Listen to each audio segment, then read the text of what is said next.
Olá, meu irmão, olá, minha irmã, paz e graça, mais uma vez você que tem me acompanhado aqui no estudo bíblico no canal Passos na Fé. Eu sou o Vantes Valdetaro, é um grande prazer estar com você aqui. Peço, como sempre, não se esqueça, deixe aí seu like no vídeo, compartilhe o vídeo com outras pessoas, se inscreva no canal se já não for inscrito, ative o sininho em todas para receber as notificações de cada novo vídeo que eu vier postar aqui no canal e deixe seu comentário aqui embaixo no vídeo, algo que você queira compartilhar com a gente aqui no canal. E permaneça firme comigo até o final, pois como sempre, no final eu tenho uma mensagem de Deus importante para a sua vida.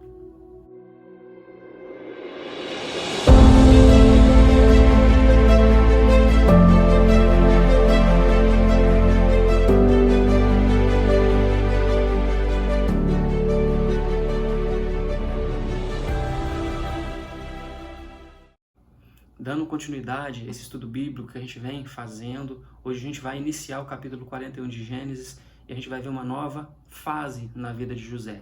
Assim como acontece com a gente fica aguardando tanto alguma coisa e a gente está passando por uma determinada situação, de repente dá uma virada na nossa vida e uma nova fase aparece na nossa vida. Assim vai ser aqui na vida de José, uma nova fase na vida dele. Então, a partir do versículo 31, a gente vai até o versículo 36 do capítulo 41 de Gênesis, diz assim: passados 2 anos completos, Faraó teve um sonho. Parecia-lhe achar-se ele de pé junto ao Nilo. Do rio subiam 7 vacas formosas à vista e gordas, e pastavam no carriçal. Após elas, subiam do rio outras 7 vacas, feias à vista e magras, e pararam junto às primeiras, na margem do rio. As vacas feias à vista e magras comiam as 7 formosas à vista e gordas. Então acordou Faraó. Tornando a dormir, sonhou outra vez. De uma só haste saíam 7 espigas cheias e boas, e após elas nasciam 7 espigas mirradas, crestadas do vento oriental. As espigas mirradas devoravam as 7 espigas grandes e cheias. Então acordou o Faraó. Fora isto um sonho. De manhã, achando-se ele de espírito perturbado, mandou chamar todos os magos do Egito e todos os seus sábios, e lhes contou os sonhos. Mas ninguém havia que lhos interpretasse. Então disse a Faraó, o copeiro-chefe: lembro-me hoje das minhas ofensas. Estando Faraó muito indignado contra os seus servos e pondo-me sob prisão na casa do comandante da guarda, a mim e ao copeiro-chefe, ao padeiro-chefe, tivemos um sonho na mesma noite. Eu e ele sonhamos, e cada sonho com a sua própria significação. Achava-se conosco um jovem hebreu, servo do comandante da guarda. Contamo-lhes os nossos sonhos, e ele nos interpretou, a cada um segundo o seu sonho.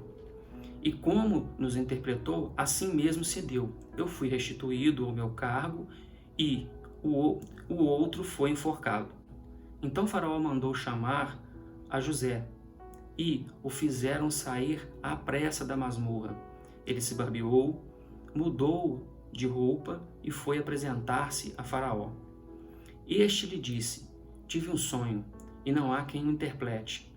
Ouvi dizer, porém, a teu respeito que, quando ouves um sonho, podes interpretá-lo. Respondeu-lhe José: não está isto em mim, mas Deus dará resposta favorável a Faraó. Então contou Faraó a José: no meu sonho estava eu de pé na margem do Nilo, e eis que subiam dele 7 vacas gordas e formosas à vista e pastavam no carriçal. Após estas subiam outras vacas, fracas, muito feias à vista e magras. Nunca vi outras assim, disformes, em toda a terra do Egito. E as vacas magras e ruins comiam as primeiras 7 gordas.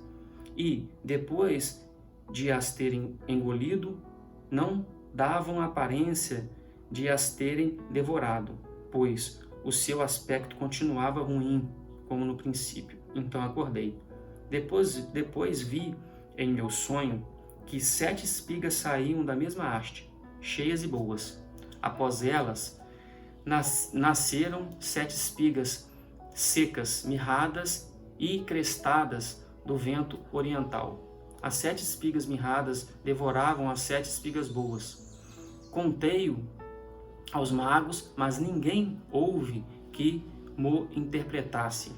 Então lhe respondeu José: o sonho de Faraó é apenas um.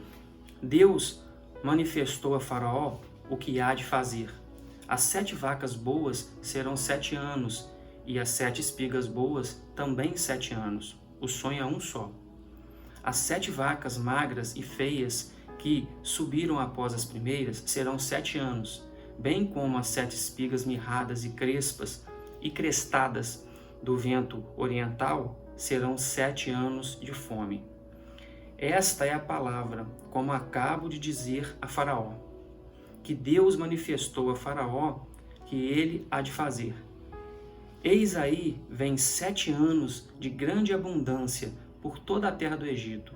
Seguir-se-ão 7 anos de fome, e toda aquela abundância será esquecida na terra do Egito, e a fome consumirá a terra, e não será lembrada a abundância da terra, em vista da fome que seguirá, porque será gravíssima. O sonho de Faraó foi dúplice, porque a coisa é estabelecida por Deus, e Deus se apressa em fazê-la. Agora, pois, escolha Faraó um homem ajuizado e sábio, e o ponha sobre toda a terra do Egito, sobre a terra do Egito.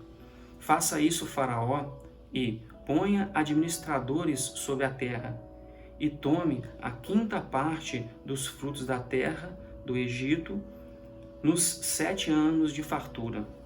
Ajuntem os administradores toda a colheita dos bons anos que virão.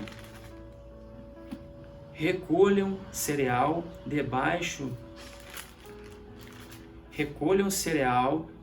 do poder de Faraó, para mantimento nas cidades, e o guardem. Assim, o mantimento será para abastecer a terra nos 7 anos da fome que haverá no Egito, para que a terra não pereça de fome. E a gente continua no próximo vídeo. A gente viu que José, ele tinha sido colocado lá na masmorra, né? Sido preso na casa lá do comandante da guarda, e aqui no versículo, diz que ele tinha sido preso, o copeiro-chefe, junto com José, na casa do seu senhor. Ou seja, como a gente tinha dito no outro vídeo, muito provavelmente ele tinha sido preso na casa do comandante da guarda, que era Potifar. Então, ele foi preso ali. E ele diz que me lembrei da minha ofensa. O padeiro-chefe, depois de escutar os sonhos de Faraó, disse que me lembrei da minha ofensa. A gente tinha visto lá atrás, quando ele saiu de lá, José pediu para que ele não se esquecesse dele e tirasse ele dali, pois ele tinha sido roubado da terra dos hebreus. A gente fez até essa passagem, né? Na crença que ele tinha, na promessa de Deus que aquela terra seria dos israelitas, dos hebreus. Então, a gente vê aqui que ele reconhece isso. Ele reconhece essa situação e agora ele é colocado numa nova situação. Faraó teve o sonho, os 2 sonhos, onde mostra as vacas gordas na margem do Nilo, subindo e pastando, e outras magras, 7 vacas magras, comem essas 7 vacas gordas. E depois ele acorda, tem outro sonho das 7 espigas que saem da mesma haste, boas e formosas, e as outras espigas mirradas também devoram essas 7 espigas. E depois que tanto as 7 magras quanto as espigas mirradas devoram as outras, não melhora a aparência, continua com a aparência. E a gente vê lá na frente a interpretação dele, que aquela época de abundância será esquecida por causa da grande fome que se seguirá. E José diz isso ao senhor do Egito, no caso a Faraó. E aqui a gente vê que José não toma para si a interpretação daquele sonho.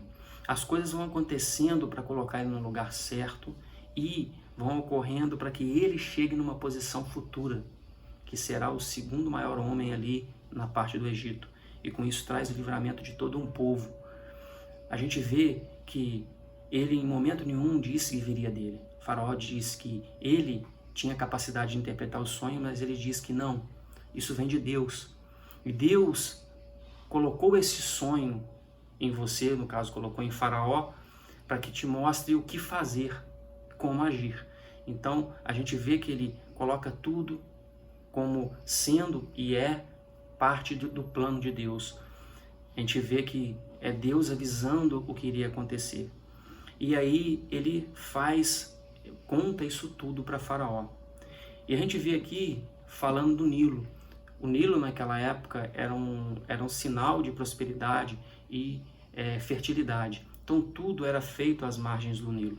As construções, então a parte ali do Egito, ele era construída cidades ao redor do Nilo, por causa da abundância de água. A gente já tinha dito que naquela época quem tinha água era próspero. A água dominava, porque dominava as regiões pelo cultivo das plantações, pelo cuidar do gado que tem a necessidade de água. Então ali fala os gados subindo, né, nessa região do rio Nilo.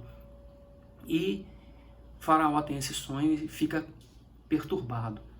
E chega os magos, aqueles adivinhadores de Faraó, ele chama todos e ninguém consegue interpretar o que aquele sonho quer dizer.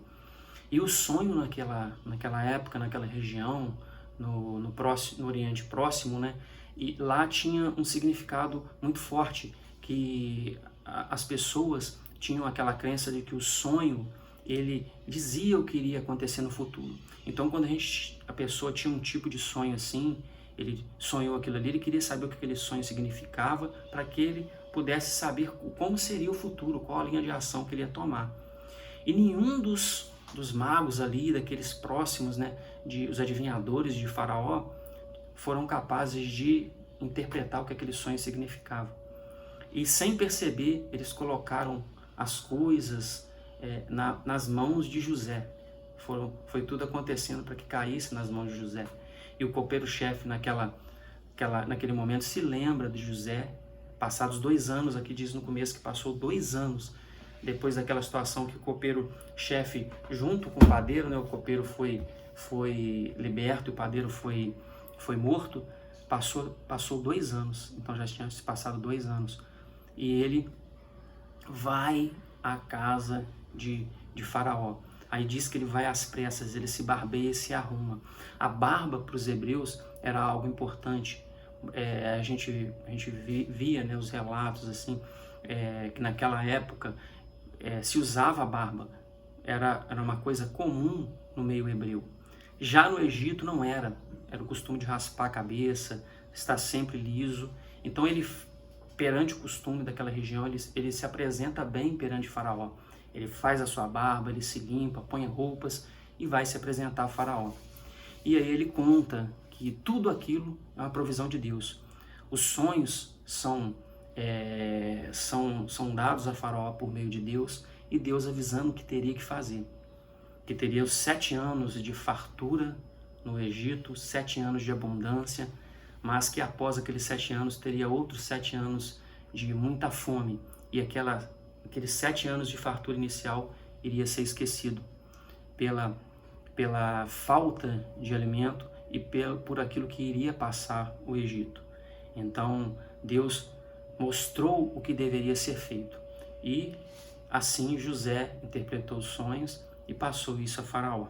Mostrou a Faraó, disse que teria que colocar alguém sob supervisão de tudo aquilo, alguém que tivesse conhecimento daquela parte, que pudesse gerir aquele período, que fosse cobrado o quinto de toda a alimentação, para que se armazenasse naquele período de 7 anos, para que depois o povo o faraó tivesse como suprir as necessidades do povo.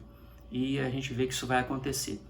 E a gente vai ver que José é colocado como esse intercessor, né? Como essa mão que auxilia o faraó.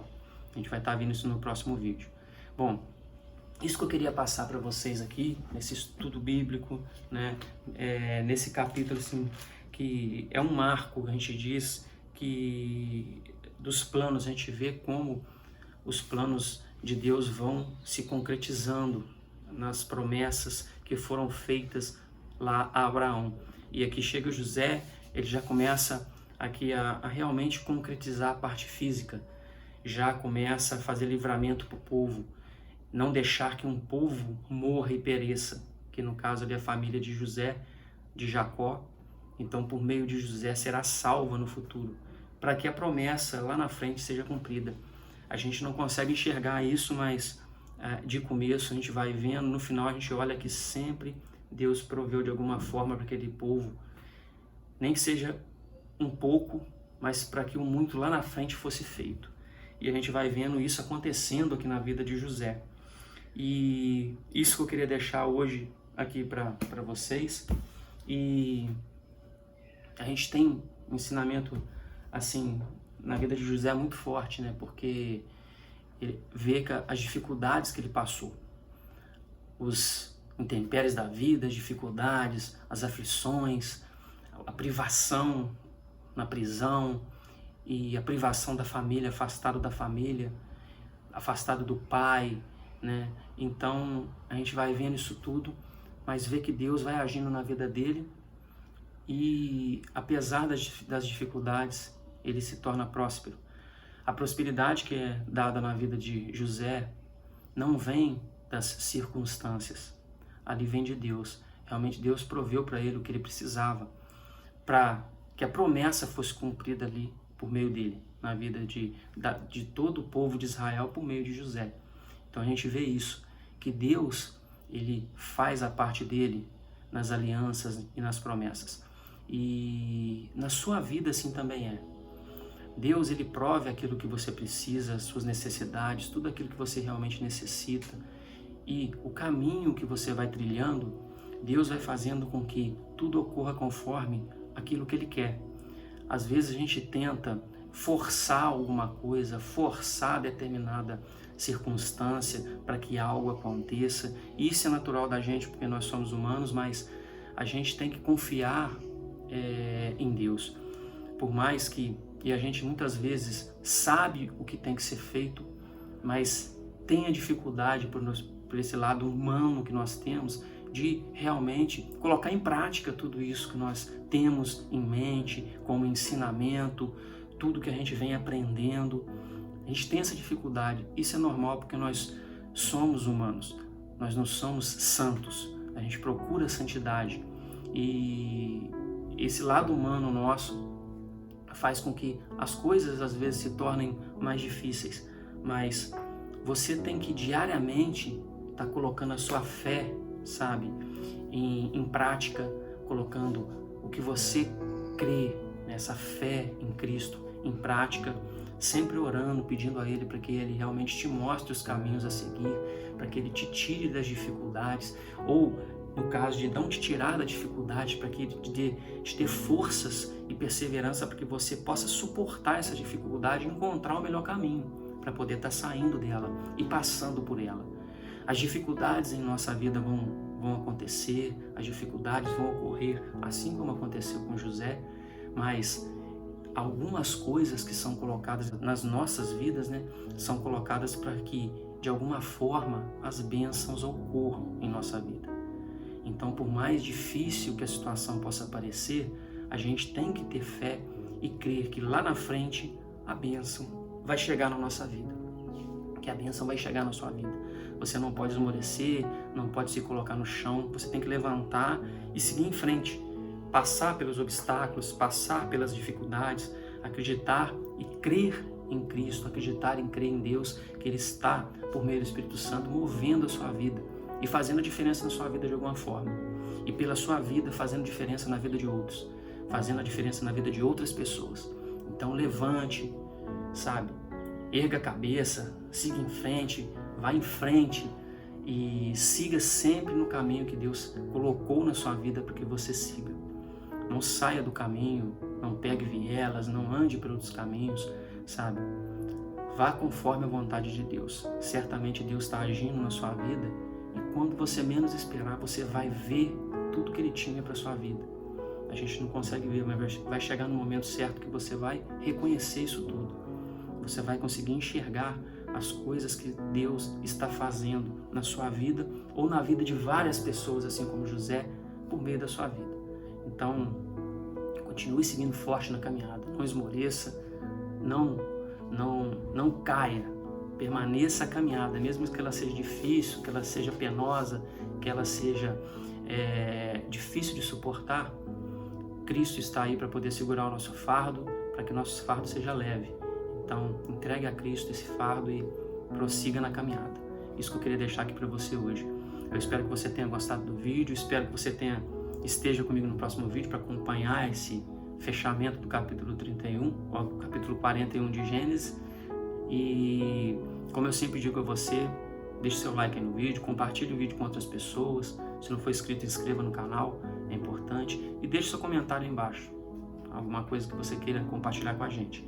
E entregue a sua vida ao nosso Senhor Jesus Cristo. Ele é o único caminho que leva ao Pai, não há outro.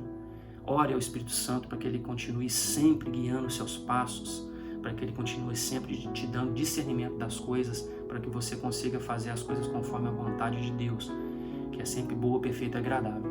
E tenha fé em Deus, pois como eu sempre digo, Deus está no controle, Deus está contigo. Um forte abraço e até o próximo vídeo.